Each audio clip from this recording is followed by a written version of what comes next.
Ibu dan Bapak, saudari-saudara, teman-teman muda, serta anak-anakku yang terkasih. Sebagaimana di dalam pengantar, gereja hari ini secara universal merayakan hari Minggu Advent yang kedua. Itu artinya sebentar lagi Sang Bayi Mungil sebagai juru selamat datang dan kita rayakan dalam perayaan Natal. Waktunya cepat dan waktunya selalu terus berjalan. Pertanyaan sederhana di pengantar awal homili saya, sudah siapkah kita, saya dan juga Bapak Ibu dan teman-teman semua, untuk sungguh-sungguh menyiapkan hati, dengan keterbukaan hati kita menyambut sang bintang kecil, yaitu Yesus sendiri yang hadir di dalam hati kita.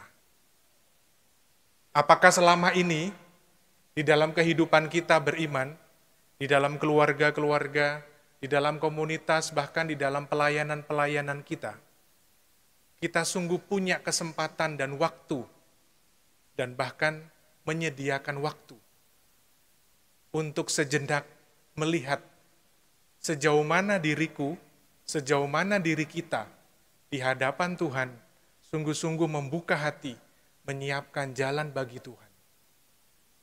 Menarik bagi saya dalam bacaan-bacaan yang ditawarkan pada sore hari ini, kalau melihat dari bacaan Injil, ada banyak tokoh-tokoh yang disebutkan di sana, tokoh-tokoh yang bukan sembarang tokoh, tetapi tokoh-tokoh besar. Disebutkan di bagian awal dalam bacaan Injil, di sana ada Pontius Pilatus menjadi wali negeri Yudea. Lalu juga ada Herodes menjadi raja wilayah Galilea. Ada juga Filipus menjadi raja wilayah Iturea dan Trakonitis. Juga ada Lisanias menjadi raja wilayah Abilene. Dan juga Hanas dan Kayafas menjadi imam agung. Dalam konteks sejarah bangsa Yahudi, mereka-mereka ini adalah tokoh yang punya posisi. Dalam pengertian kita zaman sekarang, ya berarti tokoh ini punya jabatan tinggi, punya kedudukan. Tetapi yang menarik adalah, kalau kita dengan teliti melihat dari bacaan Injil ini, Tuhan senantiasa hadir. Bukan pertama-tama kepada mereka-mereka ini, tetapi kepada Yohanes. Yohanes tinggalnya di padang gurun. Kalau dalam bacaan Injil lain dikatakan bahwa makanannya setiap kali dengan belalang dan madu. Saya nggak tahu, itu pasti proteinnya tinggi dan sehat ya, belalang dan madu. Tapi lihat kedudukan-kedudukan dari orang-orang penting bangsa Yahudi, tetapi Tuhan tidak menyatakan seruan dan nubuatnya kepada mereka, melainkan kepada Yohanes yang tinggalnya di padang gurun. Dalam kacamata manusia, dalam kacamata duniawi, mungkin bisa jadi tak terhitungkan. Pertanyaan selanjutnya adalah, mengapa Yohanes dipilih oleh Tuhan untuk menjadi perpanjangan tangannya, mewartakan nubuat-nubuat keselamatan. Dan dikatakan di sana, Yohanes pergi ke Yordan dan menyerukan, bertobatlah. Kenapa bukan mereka-mereka ini yang punya posisi dan kedudukan yang menyerukan itu? Bisa dibayangkan dari kacamata kita manusia biasa, dari kacamata dunia, kalau orang-orang yang punya kedudukan ini menyerukan seperti itu, pasti semua rakyatnya akan ikut. Tetapi yang menyerukan adalah Yohanes, dan Tuhan memakai Yohanes. Ini menarik buat saya. Tentu dari pertanyaan itu jawabannya macam-macam. Saya secara pribadi mencoba merenungkan dan merefleksikan mengapa Allah menubuatkan seruannya kepada Yohanes. Salah satu jawabannya yang saya yakini adalah Yohanes punya relasi yang intim dengan Allah.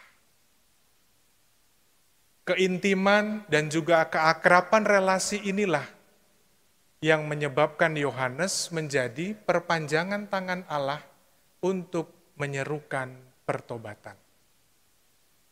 Pertanyaan selanjutnya adalah, bagaimana dengan kita, saya dan Bapak Ibu serta teman-teman yang terkasih? Kita juga sama, sebagai orang-orang pilihan Allah, sebagai orang-orang beriman, kita juga dipanggil senantiasa untuk kembali ke jalan Tuhan. Apakah kita dalam kehidupan kita, di dalam pelayanan kita, sungguh-sungguh menyiapkan diri kita? Di depan sudah lihat simbolnya, 2 lilin sudah nyala. 2 lilin lagi. Minggu depan kita merayakan Minggu Gaudete, Minggu Sukacita, dan minggu yang keempat, lilin keempat adalah lilin damai. Mari sekarang kita bersama-sama untuk refleksi dan masuk ke dalam diri kita. Sejauh mana saya sungguh-sungguh menyiapkan hati, ikut di dalam seruan pertobatan ini, di dalam kehidupan kita sehari-hari. Mempersiapkan jalan bagi Tuhan. Kalau dalam bacaan pertama, kita diingatkan bagaimana nubuat Baruk senantiasa mengingatkan kita untuk menanggalkan kesedihan, dan seterusnya, dan seterusnya. Di sana bisa dibaca dan dilihat secara detail bagaimana nubuat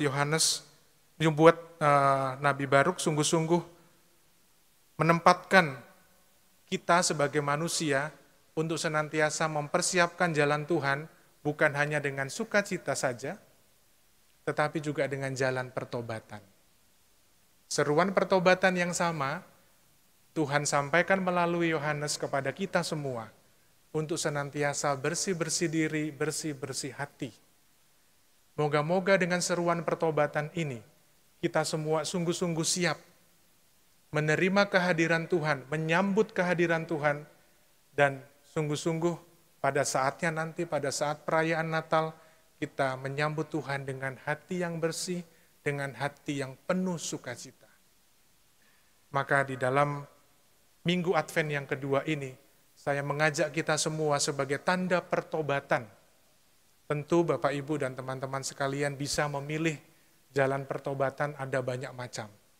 Tetapi gereja merumuskan dengan 3 hal, doa, derma, dan bermati raga.